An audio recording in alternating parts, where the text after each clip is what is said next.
네, 민주당 대변인 한정혜입니다. 오후 현안 브리핑 드리도록 하겠습니다. 국정원의 거짓에 장단 맞추는 검찰 수사, 진상규명에 전혀 도움이 안 되고 있습니다. 특검만이 해법임을 다시 한번 촉구합니다. 어제 자살 기도한 국정원 협력자 김모 씨 유서 공개로 공무원 간첩 사건 문건은 위조된 것이며 국정원이 위조 지시를 했다는 사실들이 드러나고 있습니다.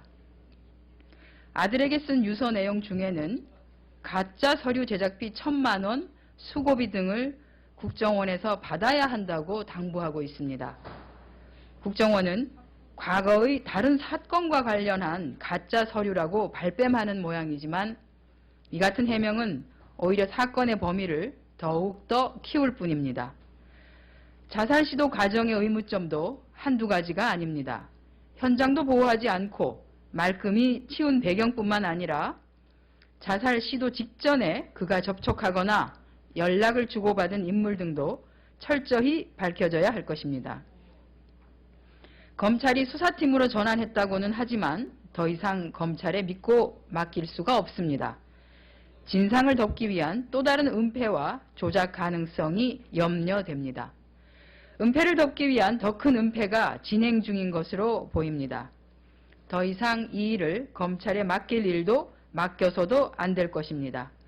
명백한 사실관계와 범죄 혐의에도 불구하고 국정원의 거짓에 장단을 맞춰주는 얼치기 진상수사의 핵심 참고인 보호마저 허점투성이인 검찰의 사건 은폐 동조와 시간 끌기는 진상규명에 전혀 도움이 안 되기 때문입니다. 다시 강조하지만 사건의 본질은 국가기관이, 국정원이 외국 정부 공문서 위조를 통해서 재판 증거를 조작한 것입니다. 이 점에 있어서 검찰은 절대 자유로울 수 없습니다. 또한 남재준 국정원장과 황교안 법무부 장관은 이번 사태에 대한 책임을 지고 사퇴해야 할 것입니다. 특검만이 국민의 신뢰할 수 있는 유일한 진상규명 방안입니다. 대통령과 새누리당은 즉각 특검을 수용해야 할 것입니다. 다 아시겠지만 내일은 제106주년 세계 여성의 날이기도 합니다. 제106주년 세계 여성의 날을 맞이하여 민주당 논평 드리도록 하겠습니다.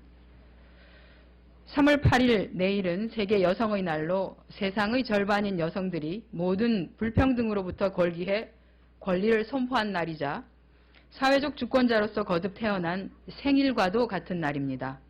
하지만 송파의 세모녀 자살에 이어 계속되는 엄마들의 죽음은 대한민국 여성들이 겪고 있는 불행과 절망을 단적으로 보여주고 있습니다. 여성 취업자의 40.6%가 비정규직이고 임금은 남성의 60%에 불과합니다. 더구나 최저임금 미만을 받는 여성 비율이 2003년 13.7%에서 2013년 26.1%로 2배나 증가하였습니다. 박근혜 정부가 주창하는 시간 선택제 일자리 정책으로 이러한 문제는 더욱더 심화될 것으로 예상됩니다. 일례로 이마트의 경우 주 40시간 정규직 일자리를 주 25시간짜리 시간제로 전환해서 생업을 이어나가야 하는 여성 노동자들을 저임금의 막다른 골목으로 내몰고 있습니다. 대한민국 최초의 여성 대통령 시대를 맞았다고는 합니다만 여성들이 느끼는 유리천장은 더욱 단단합니다. 장 차관급 72명 중에서 여성은 4명, 5.5%에 불과하고요. 청와대 비서관급 인사 53명 중에서 3명의 여성밖에 없습니다. 대선 때 약속하셨던 여성인재 10만 명 양성과 같은 여성 공약을 지키기 위한 노력은 전혀 보이지 않고 있습니다. 박근혜 대통령은 민생 파탄으로 여성의 삶을 깊은 질곡으로 내몰았던 지난 역사를 반복할 것인지 묻고 싶습니다. 대한민국 최초의 여성 대통령으로서 여성의 행복을 찾아주는 진정성 있는 노력을 당부드립니다. 우리 민주당은 제106주년 세계 여성의 날을 축하하면서 여성의 삶과 생활을 바로 세우고 여성 행복 시대를 만들기 위해 더욱더 분발하고 노력하겠습니다. 이상 오후 현안 브리핑 마치겠습니다.